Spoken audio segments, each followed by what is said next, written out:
With a title like Show the Value of What You Do, I knew the book might be of interest to IT services and MSPs. So let's talk to Jack and Patti Phillips, the authors, on this bonus episode of The Business of Tech.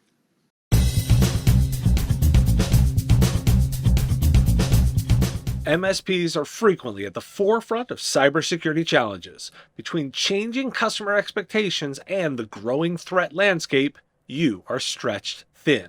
Need a helping hand? Download new research sponsored by Field Effect and learn how offering MDR increases revenue, simplifies operations, and maximizes margins for MSPs.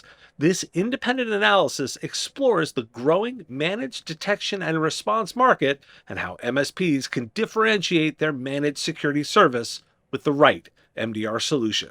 You'll also find insights from 5 MSPs who have added Covalence, a hybrid MDR solution, to their offerings and the positive impact it has had on business.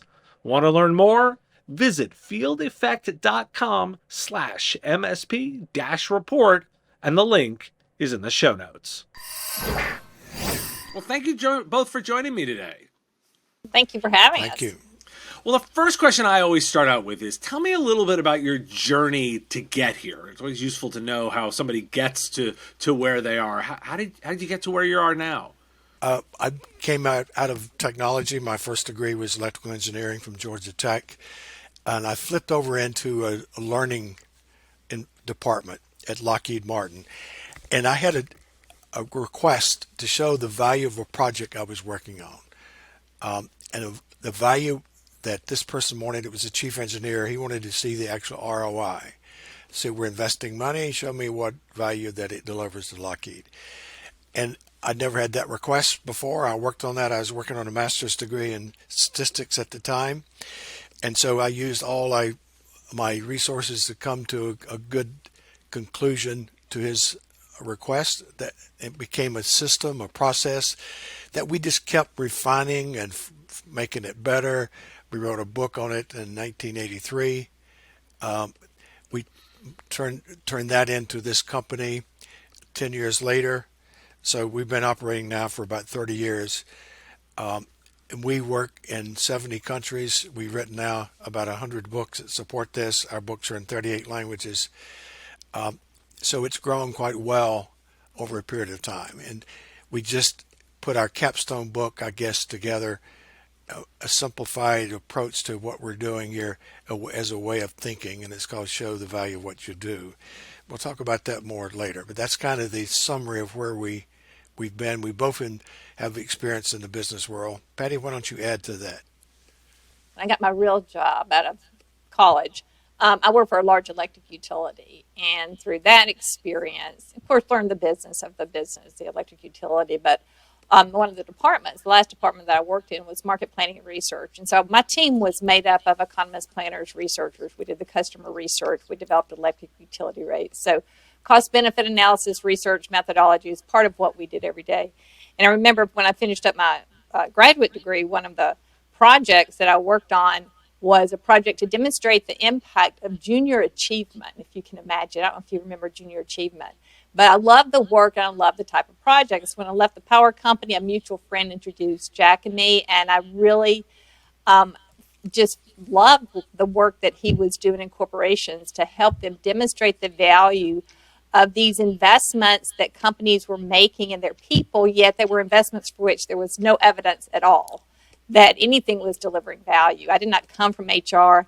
I did not come from talent development. I came from a different part of the business. And so when we would get involved in these programs, for example, with talent development, or HR was more policy than a business partner, the question was always, what value is this really bringing to us? And in many cases, my team would agree, not much. So when I met Jack through this mutual friend and I saw the work that he was doing, I just fell in love with it because I thought it's so clear, so easy. It's cost-benefit analysis. It's an area of work that I already had experience with and that I really appreciated. But more than that, as a participant or leader in the business that often felt like investments it was wasted effort. I really valued this idea that you could demonstrate the impact and the actual return on investment of these different initiatives that we often don't think they're there and they're important, but there's just, again, no evidence that value is being added. So that's how I came at it. Well, the title of the book was Show the Value of What You Do. And this is an area that I'm interested in, particularly because in IT service delivery, we often talk about showing business value for the investment in technology. And so but of course we make that statement that you need to do that, and then there's not enough conversation about how you do that. Now, it seems like the first logical place is, so how do you define return on investment and its measurement? Yeah, pretty much the classic approach. We use the fund. There's many metrics that describe, return on investment. Of course, there's internal rate of return, return on equity, return on assets, but we use the most fundamental, and that is the benefit cost ratio, which is the output of cost benefit analysis, and ROI, return on investment, reported as a percentage. So we're comparing the monetary benefits of the investments being made to the investment themselves. So Jack, you were about to jump in. Yeah, it's just classic benefits minus costs divided by cost times 100. That's a classic way of showing the ROI. So it fits right in with the finance and accounting literature. The BCR, the benefit cost ratio that Patti mentioned, comes out of the governments. And we tracked that back 10 centuries ago. So that's the ultimate accountability. We call that level 5 when we reach that. If you can imagine a technology investment and implementation, we start with reaction. How do the people who are going to use it are reacting to this? If you don't have the right reaction, it's dead. And then what do they've learned to make it successful? Without that, they'll be hit and miss for a long time here. And third is actually applying it, application, using it properly. And then fourth is the impact it has, which is usually productivity, time saving, cost savings, quality savings, those kind of things. So the fifth level, the ultimate level, is that ROI sitting on top. And that's basically saying, was it worth it? Was it worth this investment? So that's our process.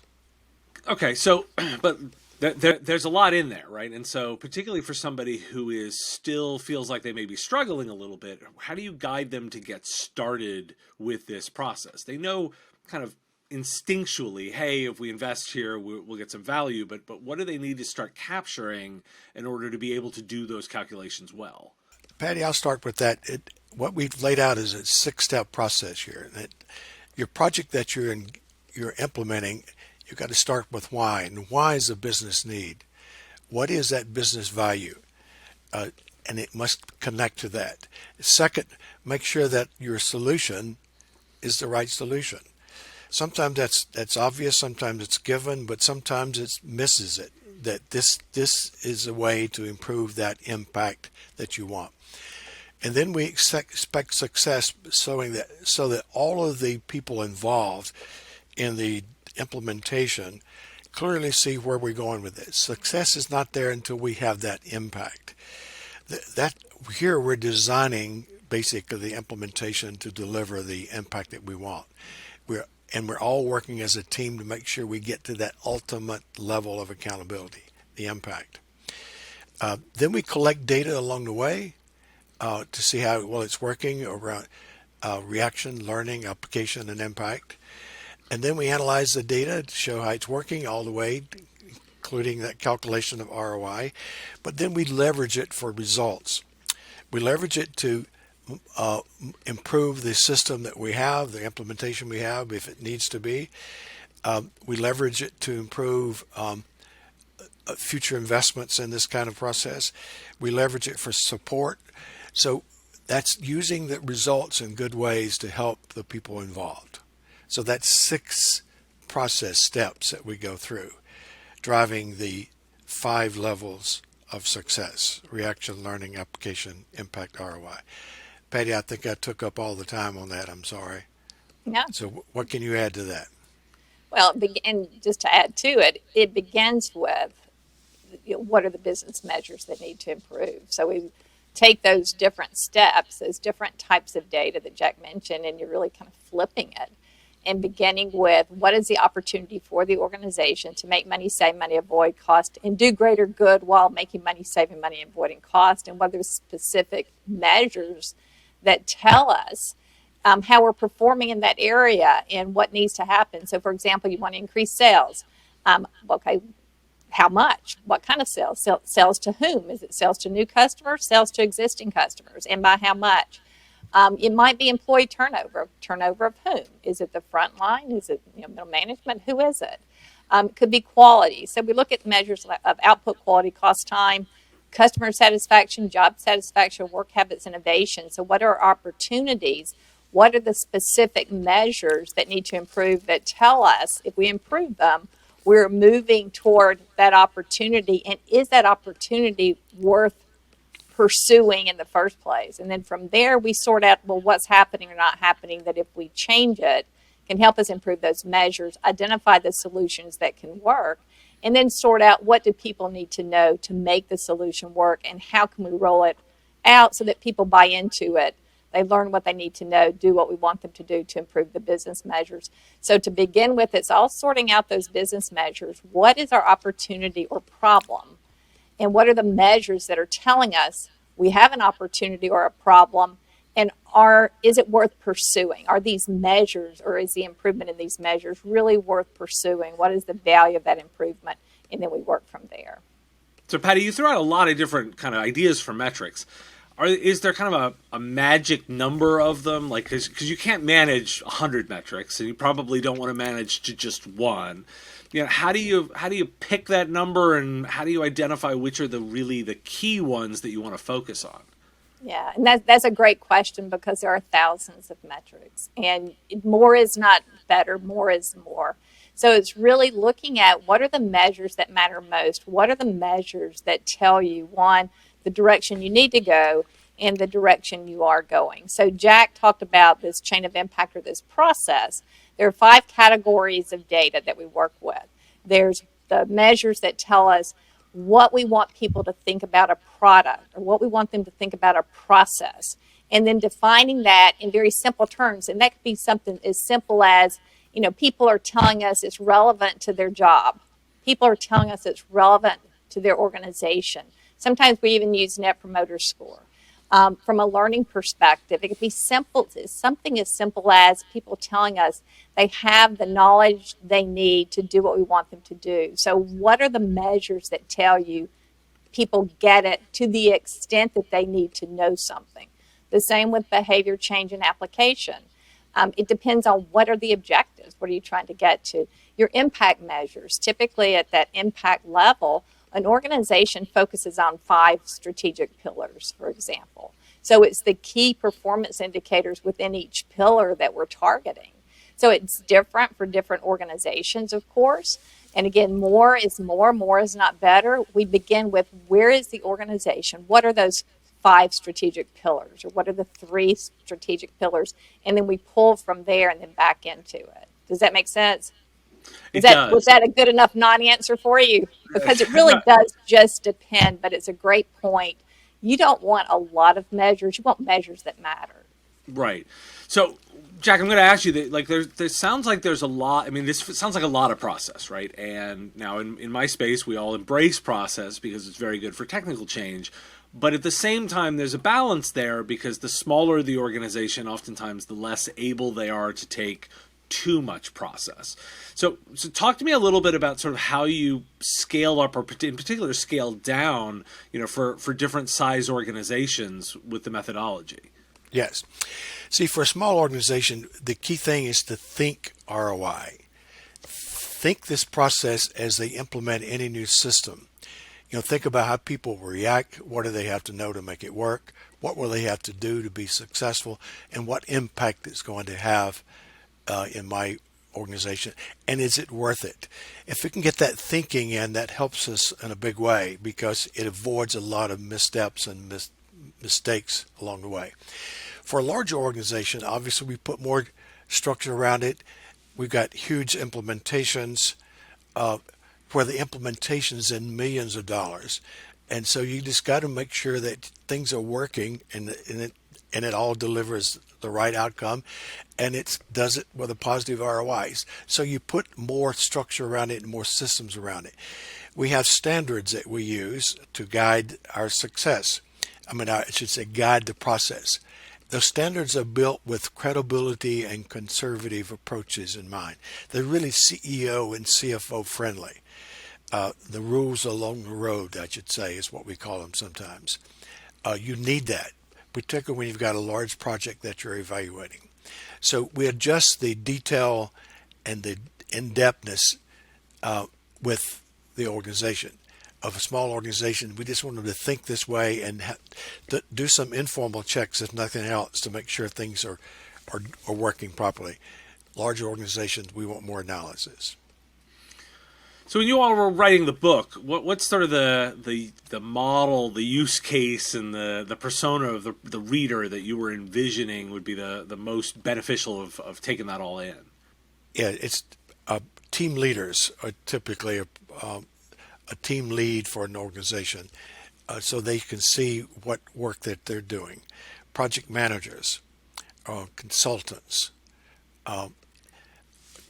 even coaches in the non-tech area. It's people who need to see the value of what they do.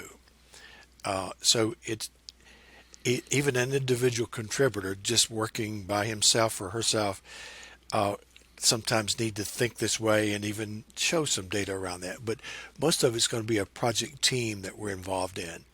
And of course, the bigger organization, the more involved, the larger those teams are. So I'd say the project manager and the team leader are the two primary targets that we're after in this book. Of what they do, but it's also people who want to create value for their customers, for example. So let's say you are someone that works with a customer to help implement Salesforce. For example, one of the best services you can give your customer before ever going down that path is getting clarity on what are they trying to achieve, what is the opportunity or the problem they're trying to solve, and you position that implementation strategy around their problem. So it's people who need to demonstrate the value of what they're doing. It's people who want to help others create value in what they're doing. Because again, as Jack said, it's a way of thinking. It's a process for sure. But it's also a way of thinking. How can we demonstrate what we do and what we deliver, but also how can we help that customer create and generate value from the services we're providing? Because we all know that if that customer is getting value from the services we're providing, then that customer stays with us, but more than that, that customer tells someone else. And so a way to generate that value for the customer is to use this process and work with them to help them demonstrate the value of what they're investing in to those people who are asking for that demonstration of value. So what's the biggest mistake consultants and advisors make when communicating with their customers around this space and showing the value? What do they get wrong most of the time? Patti, you go first. I'll go second on that one. Why don't you? Well, I think if I'm hearing the question right, the biggest mistake that consultants do is trying to be the solution for all things and not going into it asking the right questions up front and getting clarity on what is the customer really trying to do. Now, on the customer side, where the mistake is chasing every shiny object out there. And that's the other thing we have to think through. But I think it's really about us just really thinking through what are we doing, how are we doing it, why are we doing it that way? And then moving toward implementation so we can address the why. So, Jack? I'd say starting with the end in mind, and the end is the business measure, making sure we have that. That couples with what Patti says, making sure we have the right solution to get there. They miss those first two sometimes. And of course, I'd put number 3 is not, as Patti mentioned, not designing the whole implementation to achieve that end goal of that business measure that we have. Gotcha. Well, if people are interested in diving in and getting started, what's the best way to get started with all this? We can read this book. It's showing the value of what you do. It's an easy read. It's only 150 pages, and it has a lot of stories. There's 20 stories in there of individuals who have used this to make a difference. For example, one person there is a person that created a super user network to help with the implementation of large-scale systems, recognizing that so many of them break down, and you need an external person to support the implementation, and those are labeled super users, as you probably know. And she's built that network, and so she's using this system, this particular process, to show the value of having a super user tied to your implementation. So we have lots of stories of individuals there. So it's not too complicated with formulas and math. It's just a lot of stories, easy to read. So that book could get you where you want to go, I think. And is there a website to get all the information that people can go to? Yes, there is. Our website is roiinstitute.net. And of course, anyone can reach out to Jack or me directly, Jack at roiinstitute.net, and Patti, Patti, at roiinstitute.net. Awesome. Well, thank you both for joining me today. Thank you so much. We appreciate it. Thank you for having us. Thanks for your time and attention. Time is a finite resource, and I really value you giving me some of yours. If you like this video, you can let me know with a like of the video, and even more valuable, hitting the subscription button. My content is all free, and I use metrics like subscriptions to pay the bills, so it has real value. The content here is produced under ethics guidelines posted at businessof.tech. If you're interested in more content like this, you can get access to content early via our Patreon at patreon.com/MSPradio. It's our give what you want model, where you set the value of what you think the content is worth. If you like this podcast, you can catch it daily as the 5-minute news and commentary show, The Business of Tech. Available on all your favorite podcatchers with links at businessof.tech. Just hit that big blue button to subscribe. Again, thank you for taking time out of your day to listen, and I really value the interaction. If you want to say something in the comments, I do respond and watch all that, and I look forward to talking to you next time.